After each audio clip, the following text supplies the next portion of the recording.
Good morning, Nick. As you can see out the window there, that sun shining light coming through, it's actually morning because I do not have another time to make this video today due to work and traveling. So, good to see you in the actual morning. That's kind of cool. You know, Nick, of all the things we've talked about, I have a hard time believing that we have not talked about being superheroes yet. And that kind of surprises me. Why have we not done that yet? So I've actually been thinking a lot about superpowers lately.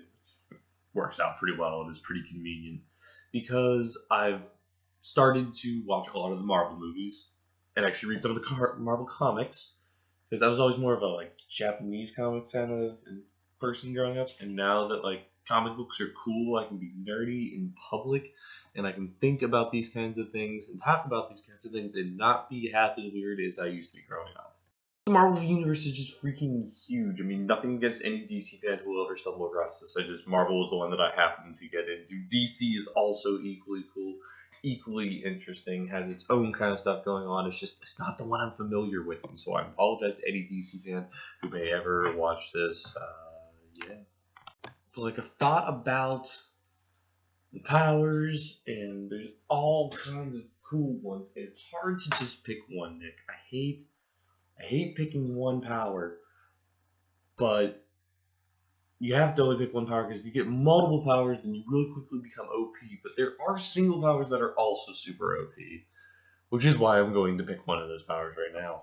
Nick, I'm going to pick the super OP power of probability manipulation, which, as defined by the Superpower Wiki, which, yes, exists, is causing unlikely things to happen or likely things to not happen.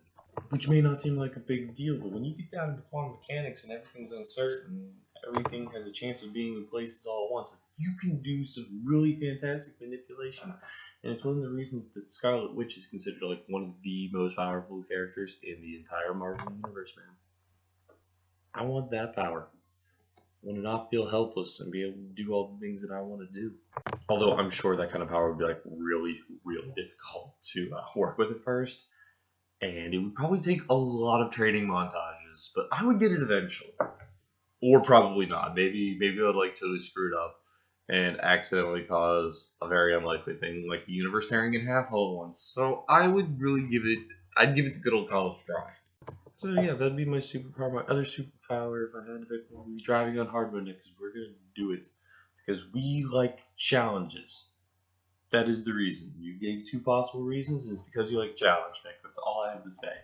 You like challenges? Yeah, maybe you're a no good slacker sometimes. You're no good slacker you're no good slacker because you don't get enough challenges. You slack up on things that are easy and mundane. When you get a challenge, you really enjoy it, and so that's what it is, Nick. You enjoy the challenge. Also, Nick, back to superpowers. We need to talk about the bad superpowers we have. I saw this on an episode of Red versus Blue, the ability to only fly north, or the ability to teleport but only in 1 foot intervals. Nick, tell me your bad superpower, a good superpower but that has a really weird handicap. I want to know that. Anyways, Nick, I guess I'll see you on Monday.